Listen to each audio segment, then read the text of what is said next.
Hey guys, this is Alex Pierce from Lightsail VR. In this video, we're going to be talking about advanced compositing techniques in Assimilate Live FX, or Assimilate Scratch, which is the finishing tool of Assimilate. I'm going to be talking about a lot of my partners along the way and how we're doing some of the stuff that we're doing for our sim plates, which are CG created plates. But let's just go ahead and jump right in. There's a lot to learn, there's a lot to do, and I want to just get started. So first thing I'm going to do is I'm going to create a brand new project. And we'll call this Country Roads Night. Country Roads Night is fine. Just press create here. This media render cache, these paths can be helpful if you, especially if you're going to set this to a very specific place. For right now, I'm not going to worry too much about this, but I will place them. I'll just keep them actually as the default here. And you can set your default image settings. So I know this is going to be 12K, which is 12288, enter, by 6144. And I know I want this to be 24 straight. The default format and all of this, I will show you how to do some of this later, but the default format I have, the things I rendered from CG are sRGB, no, excuse me, they are sRGB scene linear, and this is helpful to set this right up front, and I'll show you why here in a little bit. And you can also change this later. So all these things you can come back to after you've created the project. I'm just going to go ahead and press OK. Go ahead and enter the project. So you can see here, down here, this is our resolution and our frame rate. And if we create a new timeline, that's going to be the same. If we do something called a filler, and I click on this, I can go over to this right menu by hitting this right side or clicking on this, and the shortcut for that is W. It's W and Q. W opens the right side. If I click on this, you can see it is set to, by default, it's set to scene linear. And this is going to be important after we start bringing stuff in. I'm going to go ahead and delete this. I have the full Live FX Studio, which also gives me the finishing tab. But most of this I can do in Live FX. Maybe all of it I can do in Live FX, except for some of the transcoding stuff I want to do at the end. So most users, I think, are going to be Live FX centric who are watching this. So I'm just going to keep this in Live FX for now. And we'll see how far we can get. Okay, I'm going to go ahead and import clips. And I'm going to navigate to the folder that I want to import from. And if I select still frames here, you can see that in this folder we have image sequences, and we actually have multiple passes in here. And so there's 20,000, I know there's over 20,000 files in this thing. I can actually, if I make sure this collapse is turned on, then it will collapse those all into image sequences. And what you can see here is that we have, this sequence has 1440 frames, and this one has 1440 frames, etc., etc., etc., all the way down the list. The other thing I can do is I can just do select folder. So I can say I want to select this folder, and it's going to import everything that's in this folder. Or if I want everything inside these subfolders, I can click on this folder, make sure that the depth is set to something, besides 0, and it'll import the folders, and then it'll go in so far. So there's lots of different ways to do it. There's lots of pros and cons, not pros and cons, just different ways of doing it. For this particular case, what I have here is some CG clips that I've rendered out. These were rendered out in Octane Render. They were rendered on Silverdraft machines. And for now, I'm just going to go ahead and import these, and then we can look at them. So I'm going to press open here, and I'm just going to drop this on my timeline. Now currently they all look like separate shots. And we'll talk about that here in a minute. And if I scroll down here, you can see we have all these different layers here. And all of these are different things from the CG layer. So for instance, if I look at this one is just the sunlight pass. And this will actually be the first thing I bring up. So right now you can see it looks super dark. I can press this to zoom all the way out. And this does not look correct. I do have my media set correctly here, sRGB scene linear. But what I need to do is I need to go to the settings tab here, monitors, and then I need to set my interface to the whatever my monitor is currently. So this particular monitor is sRGB B gamma 2.2, and this now looks correct based on the monitor I'm looking at. If you have an HDR monitor, maybe it's Rec 2020 PQ or HLG or something, but in my case sRGB 2.2, which is kind of most monitors. And now you can see this does look better. So let me take one step back here. If I go to the beauty plate here, this is sort of what the combined photo looks like without the sky. And then if I go through some of these passes, this is just the ambient light. And then we have a few passes that look wrong, or I can look at them and say they look wrong. So like these custom passes here, if you have EXRs that you're bringing in that are mattes, these are basically mattes, then what you have to do to set them up correctly is you go into the node, and if you have a multi-layer EXR, you'll have different layers here. And then usually it's just RGB, so R needs to be R, G needs to be G, B needs to be B, and then there's not really an alpha channel. These are RGB mattes, but now this matte is set up correctly, and this is basically the matte for all the greenery in our scene. Like if we look at the Z depth, this one does not have RGB. I actually don't know what AY01 stands for, but I found that in this case, putting all these to Y will give you what the Z-depth pass should look like. In some programs, I prefer to use multi-layer EXRs. Assimilate, because it is a layer-based program, even outside of the way that it deals with multi-layer EXRs, which is not great, to be honest, but even outside of that fact, I think because it's a layer-based system as opposed to a node-based system, having individual layers for each different pass actually makes a lot more sense, just generally speaking. And the other good thing about that is a lot of times, at least with the projects I'm working on right now, a lot of times I don't actually need most of these passes. This Cryptomatte pass, for instance, I probably am not going to use very often, if at all. It's like oh, okay, now I need to do something with this Cryptomatte pass, and so now I will do something with it. But in general, I actually don't need the Cryptomatte pass, so so not using it is going to make the scene a lot more performant. It's going to be a lot faster to make changes, and if I don't need it, then I don't have to use it, and that's great. So you can see now we have a matte for these different cars. So this is going to be helpful later on.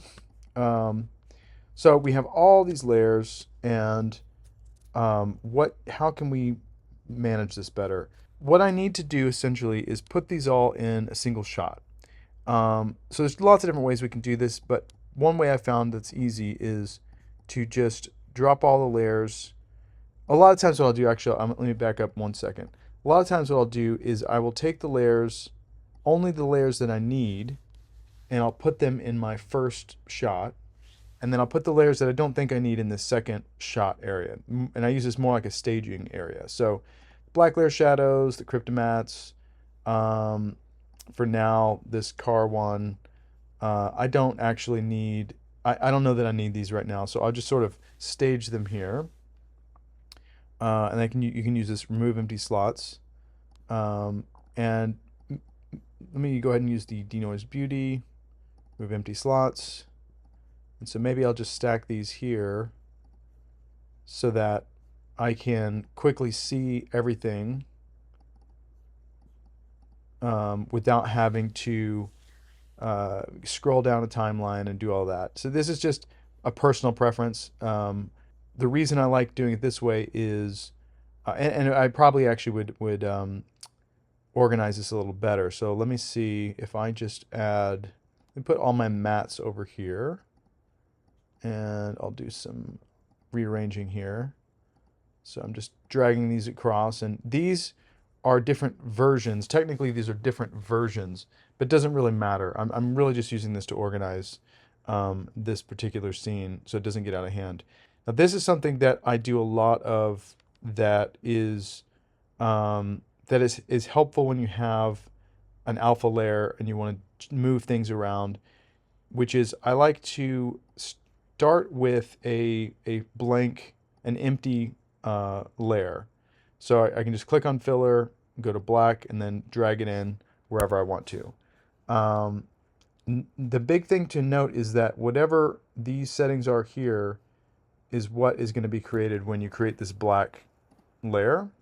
So that's important to note. The other thing you can see here is this is the frame range of the clip, 1440 frames, 1440 frames. And you can see the default of this black is 24. So there's different ways of changing it, but the way I usually change it is I go into the clip, I go to the Live FX menu, and the shot length, I just change this to be 1440 minus 1, which is 1439.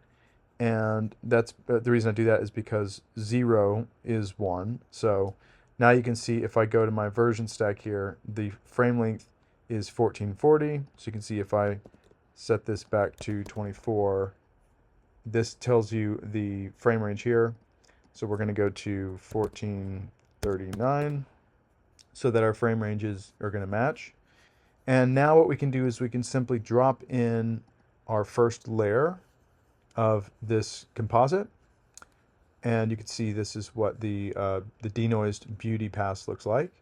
We also have this beauty plate. I'm going to drop this, and I'll actually drop this on top of this one. And we'll look at the very first thing to do in compositing. I'll do one more. I'll go ahead and drop in the environment. So I'm going to drop in the environment at the top here. Now we have these different layers. And the first thing you'll notice about this in a compositing world is that this is backwards for most projects, right? The bottom is the top and the top is the bottom. So that's something that it takes some getting used to, of like, oh, well, I want the environment to be on the bottom, or I want the top. It can be a little confusing at times, but this is basically the back layer. This top one is the furthest back layer, and then it works forward as you go down. So now what we can do here, what we can see here is if I zoom in really, really far, and the way I'm zooming in, by the way, is I'm holding spacebar and then using middle mouse to zoom in and out. So I don't know if you're going to be able to see it much in the screen recording, but I have a denoised version and a noisy version. And I can see it very clearly, but if you can't see it, you may just have to trust me, and you'll see some of this later. But let's say I don't want to do 100% denoise. I want to go somewhere in between. I can go to this Fill tab, and then you can see we have our different blend modes, and we have an opacity slider. So I can just change this opacity to be 50, and then I'll be 50% using 50% of the denoise, or 75% of the denoise, etc. So I'm going to go to something like 75. That looks decent for me for right now. So I'll just go with that. Okay, so let's say we want to add in one of our other layers. There's many different ways we can do it. One of the ways we can do it is we can go down to this Fetch button here. If I click on Fetch, it's going to bring me back to the construct, and I can click on any one of these. So in this case, let's take the Z-depth pass. And now I can go to this Close Construct. And then this is still attached to my mouse. I can just sort of bring it in wherever. So I'm going to go ahead and just drop it into our scene here. And the Z-depth pass can be used for lots of interesting things. In this case right now, what I could do is I could go to the Fill tab. I could change the normal to Add. Actually, no, let me go back. I can keep it at normal and just go way, way down on the opacity. And you can see it adds like just a little bit of haze to my scene. And I could go down really low. If this is a daytime scene, it's not overcast or anything. I could just sort of go down very low and and just get a little bit of atmosphere, and that could sort of be that. So that's one use for the Z-depth pass. Another use is, I'm going to go back to layers, I'm going to create a new layer, and I will call this defocus. I'll call this depth of field. Depth of field. And I can take that same pass, so I can go to fetch, grab the Z-depth, close construct, and with this layer selected, go into fill matte, and I can drop it here on this drop layer matte, which is the same thing as going to the matte and dropping it here. And this is something that tripped me up a lot, is this matte does not have an alpha. It is actually just RGB. So you have to make sure that by default it's going to think there's an alpha channel. There's not. And you can actually see the preview here.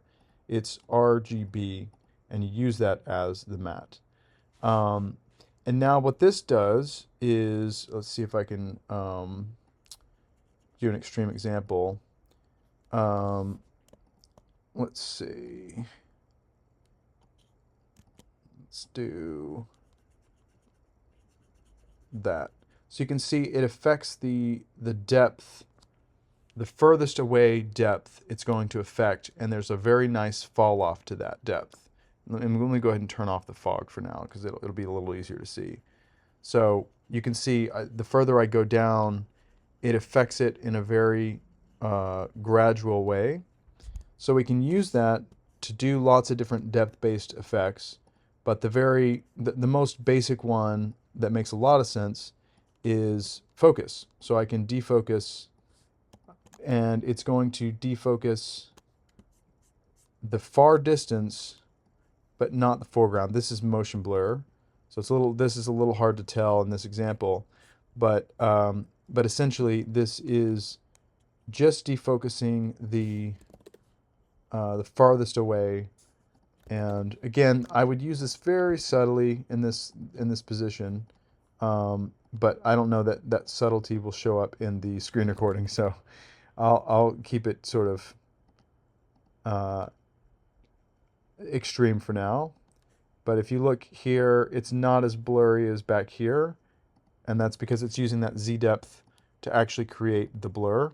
And so you get a much more natural blur. But you can use this to do lots of different things. You could desaturate it also a little bit, which may happen just due to like lens optics or whatever. There's a lot of different effects you might want to do with the Z depth pass. So that's one thing you can do with the Z depth. The other thing we can do that I think makes a lot of sense is we can replace the sky. So because I've rendered these all out with I've rendered lots of different AOVs, I've rendered with alpha, I can just import. So there's different ways you can do this, but I can also right click, import clip. I can navigate to an HDRI. Let's just do this overcast one. Now this is a 16K image. Okay, if I drop this on top of everything, first thing you'll notice is it's blown out, and that's just the nature of these particular files. There's different ways to bring the exposure down, but if I just bring the gain down for now, that'll be fine. Now the other thing is, you see this line here. This is telling me that this is actually bigger than our scene, and so what we need to do is we need to scale this down to be the right size. And sometimes the best way to do it is just to, if I hold down shift, it's going to scale this uniformly. If I just don't hold down shift, it's going to stretch it. But if I hold down shift, it'll scale it uniformly. So a lot of times what I'll do is I'll scale it down to where it looks close, and then I'll go down to the fill matte menu, or the canvas menu, sorry, and I'll look at the scale XY and see what it's supposed to be. So this is obviously meant to be 75. Press 75. Now you can see it is lined up.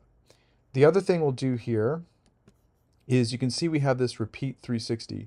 And this is a really amazing option that Assimilate has, which allows you to reorient the HDRI, but be 360 aware. So if I unclick this, you can see what's happening and what's not happening. So I can repeat 360, and I can actually move it. One thing to know though is if If I press X, it's going to get rid of the overlay. You can also press here to get rid of the overlay.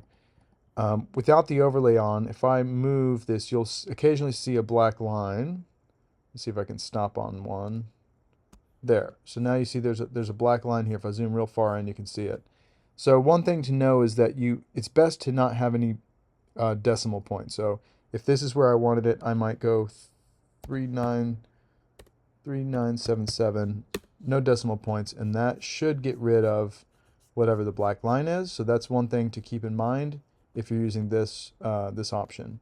Now that's good. Let's move this behind all of our other layers, but in front of the environment layer. And this is great. So now we have a different sky, and I'll go ahead and just turn on this sky so you can A/B it. In this particular layer, I have in the CG car plate, I actually don't render the bottom 80%. So what I want to do, if I want to, what I could do is just add a black box there. So that's less information that has to get encoded, and it'll be smaller files, and it won't be as distracting. So I can do that by right-click, color node, and I'll drop that on top. I'm going to press X to get my overlays back on. I'll hold down Shift, scale this up just so it's bigger than we need it to be. And then I'll go in here and just bring it up to where it's covering that bottom part. And now there's different things we could do here, but one thing I might do is if I don't want it to be actually just black, I can go into the color frame, click on the color, and then just choose a color. So I could choose to be this gray, press enter to select, and now it's the same color gray of that is our road. So that may be less distracting for you or whatever. I'll leave it black for now, but I'll just keep it there. I'm going to rename this, call this black bar, and we'll just leave it there. Yeah, so the other thing I might do now is organize this a little bit. So I'm going to hold down Shift, select these two, and do a group, and I'll call this group, I'll call environment, and oops, let's see, put that in our where it's supposed to go, and I'll leave it there for now. I'll go back later to organize this. I'm going to go ahead and uncheck this environment. Now we have this gray sky, and this is great and all, but maybe we don't want these shadows.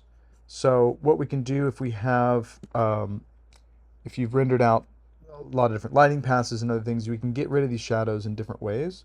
So what I can do is I can bring in my sunlight pass. If I'm using Octane, I can render out the light, and I can actually the way that the light is affecting our scene, and I can actually use that to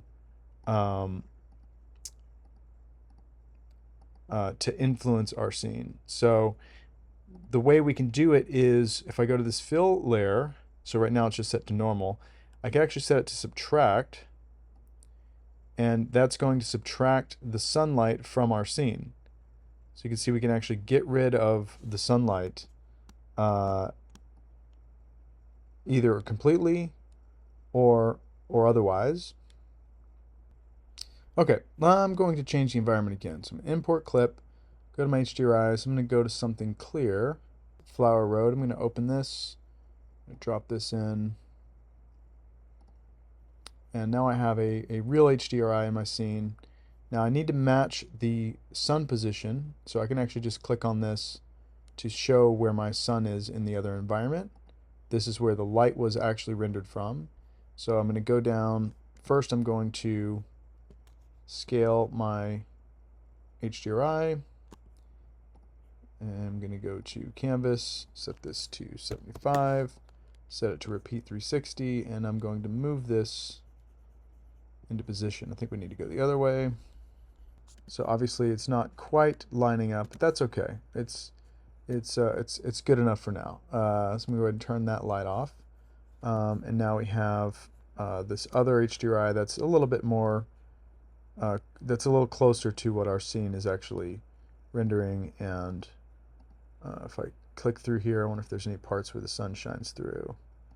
Not quite. It's coming through these trees pretty well. There we go. That's a good location right there.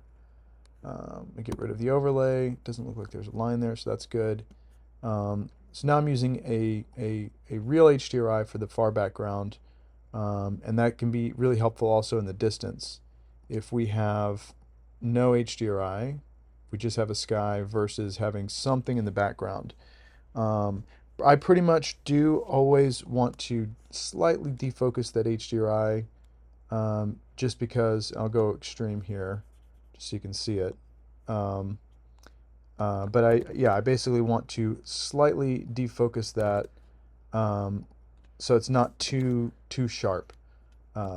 It should be more or less in focus, but just a little fuzzy is typically. I guess it also depends on your thing. So the other thing I can do is I can bring in a matte for our greenery, and I'm going to go ahead and I will go to fetch, and I'll bring in this one, which is our greenery. I'll go create new layer, call this greenery, which is probably a terrible name, but it's fine for now. Drop that into the fill or the matte, and I'll change that to RGB, and I will now use that to just slightly desaturate the greens, because they're a little bit too green for me. And what I might do is, I kind of like these greens, but not these sort of yellow greens. So what I can do is I can go into curves, hue versus saturation, pick, and now I can just pick whatever color this is and bring just that one down. So you can see this is the yellow green, and I can just bring that down just a little bit. I can also just go into my color grading here, and I can sort of take down the brightness a little bit, make it a little bit more contrasty if I want, but I'm just affecting the greens of these leaves. I could also do a hue shift if I want to go more extreme. So I can go make them a little bit brownish. Let's see, let's keep going. Somewhere in there is kind of interesting. If I just A/B this, you can see it's actually quite a big difference. On top of that, we can also, let's create a new one. We'll call this bush mask. So I can also create masks. So if I go down to this mask tab, add, I can click and click and click, click, click, and if I press E, that's going to go into edit mode. I can also press that here, edit, and I can refine my mask.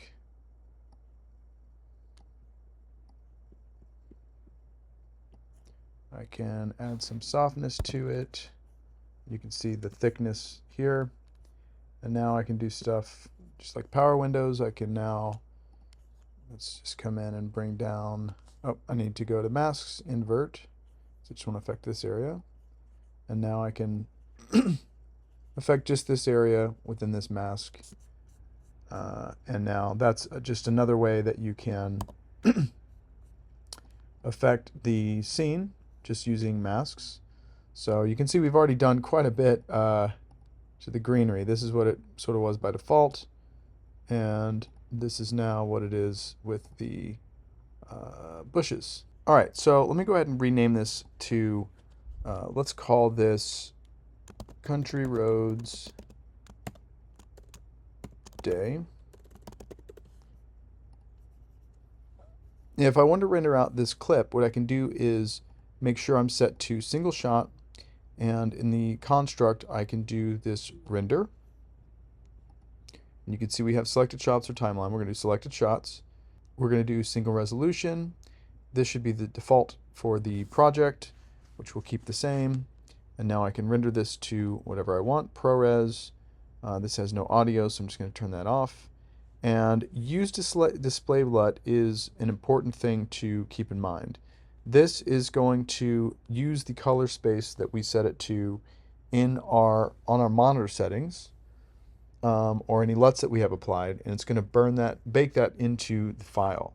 So in this case, it would bake it to sRGB 2.2. So we may not want to do that. We can also burn in stuff here. So if you want more advanced options, then you do need to go into the finishing product. For now, I'm not going to worry too much about that. We can just render out this, and we can use the source name, or we can name it here whatever we want to name it. So we'll call this ProRes, and I'm going to do 444. I'll put the other 4 just for fun. I'll do sRGB 2.2 so I know that I'm baking in this color, and then I can render that out. And this brings up the render queue, and this will show you how long you have to render and some of that information. And you can continue and you can keep working in the project. It's not really recommended. If you want to get back up to that, you can go to the render queue here. You can also see here, if you have this record player here, that's showing you that something is being rendered. So yeah, I'll go ahead and pause the render and come back here in a minute. Okay guys, that's going to wrap up this video. Obviously we covered a ton of topics in the compositing in Live FX with EXRs and different render passes, and at the same time I feel like we just started scratching the surface. So I hope this video was helpful for you, and I will see you in the next one.